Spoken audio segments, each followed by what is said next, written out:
नमस्कार, मैं जितेंद्र चतुर्वेदी।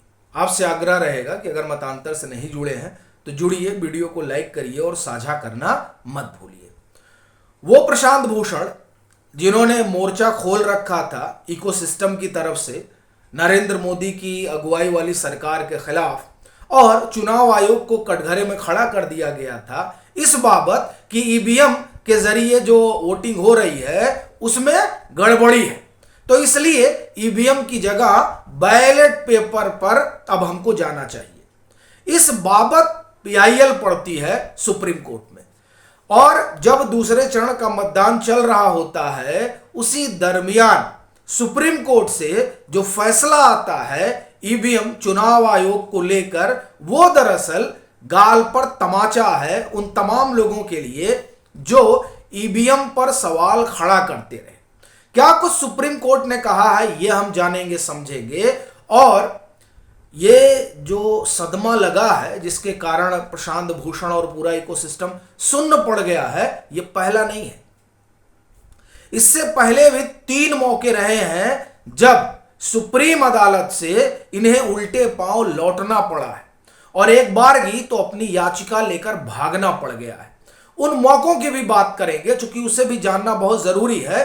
इससे यह जाना समझा जा सकता है कि किस तरीके का मुहिम पिछले 10 साल से चलाया जा रहा है उस सरकार के खिलाफ जिसे जनता ने जनादेश दिया है, लेकिन उस जनादेश को दरकिनार करते हुए उसे ईवीएम का खेल बताया जा रहा है। मजे की बात यह है कि कर्नाटक में प्रचंड बहुमत आता है तब ईवीएम ठीक होती है, तेलंगाना में प्रचंड बहुमत आता है तब ईवीएम ठीक होती है। दिल्ली जो नरेंद्र मोदी की सरकार के लिए एक तरह से आप कहें कि नाक का सवाल बना हुआ है, उस दिल्ली में वो बार बार हार जाते हैं लेकिन वहां ईवीएम का खेल नहीं कर पाते हैं। पश्चिम बंगाल 2021 भाजपा ने पूरी ताकत झोंक दी, खुद प्रधानमंत्री विधानसभा चुनाव के दरमियान वहां सभाएं उन्होंने की, लेकिन तब भी ईवीएम का खेल नहीं हुआ। अगर ईवीएम में खेल होता ही तो क्यों ही अरविंद केजरीवाल को जीतने दिया जाता, ईवीएम में खेल कर दिया जाता और भाजपा जीत जाती। इसी तरह पश्चिम बंगाल में भाई 200 का नारा तो दिया ही था भाजपा ने, ईवीएम में खेल कर देते और जीत जाते। लेकिन यह सब कभी विमर्श का विषय नहीं हुआ। विमर्श का विषय क्या हुआ कि साहब कैसे नरेंद्र मोदी 303 सीट पा जा रहे हैं, कैसे नरेंद्र मोदी 272 सीट पा जा रहे हैं, और वो तब पा जा रहे हैं जब लुटियन का टीला तो ट्रेंड सेट कर रहा है कि 250 पहुंचेंगे ही नहीं। अभी एक बड़े आप कहें कि यूट्यूबर हैं, उनको वो भी इस मुगालते में है लुटियन की तरह कि वो आवाहन करेंगे और सत्ता पलट जाएगी। दरअसल इस तरह के जो लोग मुगालते में रहते हैं, जो चाहे हमारी बिरादरी को यानी पत्रकार हो या इन्फ्लुएंसर हो, जो उनको ये लगता है कि उनके यूट्यूब पर भाषण से या उनके लिखने से सरकारें बदल जाती हैं, तो मुझे लगता है नरेंद्र मोदी कभी सत्ता में आते ही नहीं। क्योंकि नरेंद्र मोदी के लिए तो 20 साल से अभियान चल रहा है, 10 साल इधर का रख लीजिए और गुजरात दंगे के बाद का 12 साल वो ले लीजिए तो 22 साल ऐसे ही हो गया। तो दरअसल इस तरह का मुगालता पालने वाले हमेशा संकट में फंस जाते हैं और उनको लगता है कि नहीं सारा खेल ईवीएम का है। तो पहुंच गए ये लोग सुप्रीम कोर्ट। वहां इन्होंने कहा कि साहब हम चाहते हैं कि सब बैलेट से हो जाए, क्योंकि ईवीएम में बड़ी गड़बड़ी है। 3 दिन बहस चली और उसके बाद जो सुप्रीम कोर्ट ने कहा उसको जानना बड़ा जरूरी है, क्योंकि वो इन लोगों के लिए गहरा सदमा है। एक चीज आपको और बताता हूं, राफेल में भी ऐसे उड़े थे प्रशांत भूषण, और तब भी राहुल गांधी शुमार थे, आपको ध्यान ही होगा, माफी मांगनी पड़ गई थी। और राफेल फेल हुआ था तो राहुल फेल कहा जाता था, राफेल फेल नहीं। वहां भी क्लीन चिट मिल गई थी। फिर अडानी वाला मसला भी आपको ध्यान होगा, किस तरह प्रशांत भूषण ने उठाया और राहुल ने उसे कैच कर लिया और फिर मामला सुप्रीम कोर्ट में गया, भद पिट गई प्रशांत भूषण की। और वहीं पता चला कि ये जो रिपोर्ट बनकर आ रही है अडानी पर विदेशों से, उस रिपोर्ट के कागज कौन मुहैया करा रहा था? बाकायदे सुप्रीम कोर्ट में यह बात सेबी ने बताई थी कि कुछ एक जगह तो कागज प्रशांत भूषण ही भेज रहे हैं,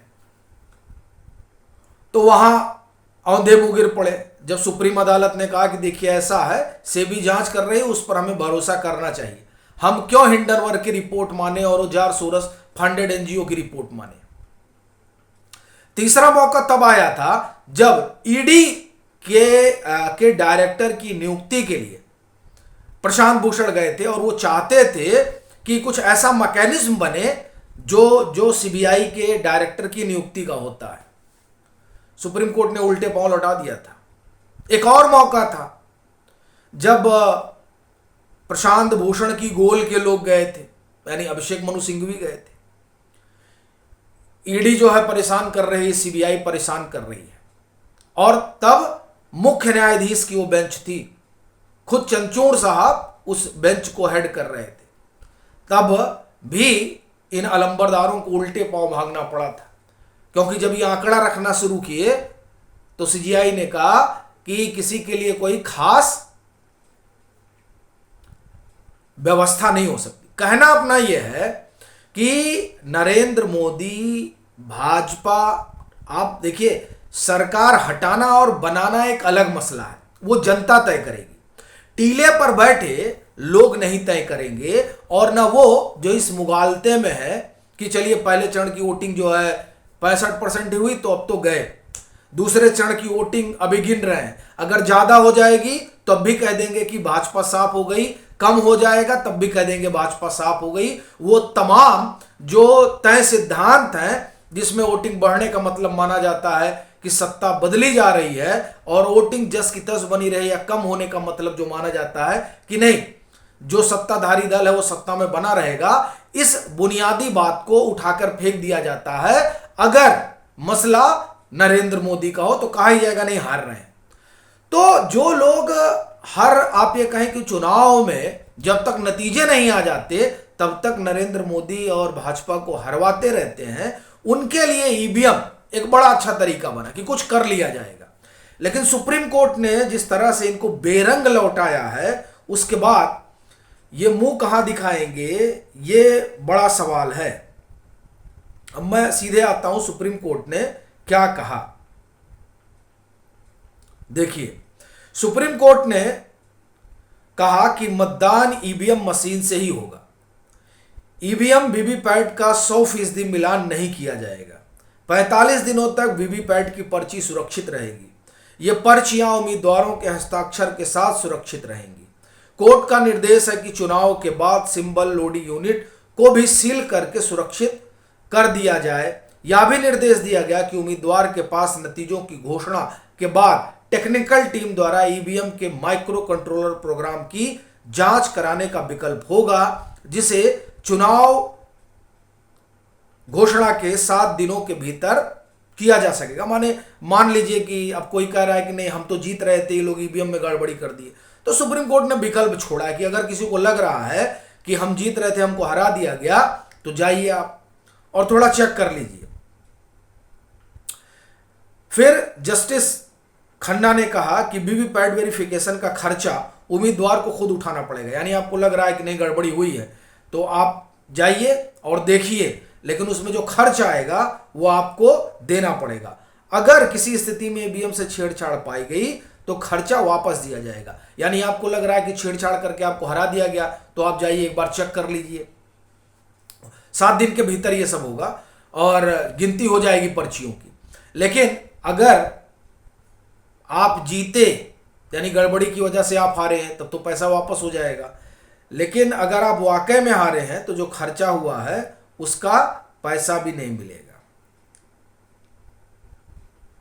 अब आप देखिए कि पूरी जो मुहिम चल रही थी ना कि साहब ईवीएम में छेड़छाड़ हो सकती है, वो पूरी मुहिम औंधे मुंह गिर पड़ी और सुप्रीम कोर्ट ने भी कह दिया कि अब हम बैलेट पर वापस जाने वाले नहीं हैं।